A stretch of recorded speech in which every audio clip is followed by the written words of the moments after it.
Well, hello. Welcome back to the Story of Liberty. This is John Bona. Henry Wadsworth Longfellow was an American poet and educator whose works include Paul Revere's Ride, the Song of Hiawatha, and Evangeline. In Evangeline, he wrote, "Man is unjust, but God is just. And finally, justice triumphs." Longfellow was born in Portland, Maine. After spending time in Europe, he became a professor at Harvard. His first major poetry collection was Voices of the Night in 1839. He was also the first American to translate the Divine Comedy and was known as a fireside poet. Longfellow was the most popular poet of his day, and he's generally regarded as the most distinguished poet America has ever produced. As a friend once wrote to him, no other poet was so fully recognized during his lifetime. Many of his works helped shape the American character and its legacy, particularly with the poem Paul Revere's Ride.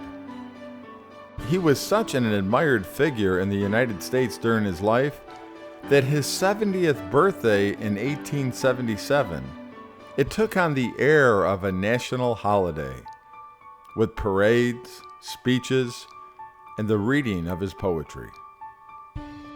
Contemporary writer Edgar Allan Poe wrote to Longfellow in May of 1841 of his fervent admiration, which your genius has inspired in me, and later called him unquestionably the best poet in America. Longfellow was a very private man. Much of his poetry imparts cultural and moral values. He focused on promoting life as being more than just material pursuits. His grandfather was a Revolutionary War general, and his uncle was a Navy hero, killed fighting the Muslim pirates at the Battle of Tripoli in 1804.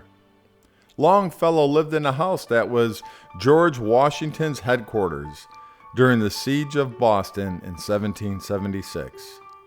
Recently, he was honored in 2007 when the United States Postal Service issued a stamp commemorating him.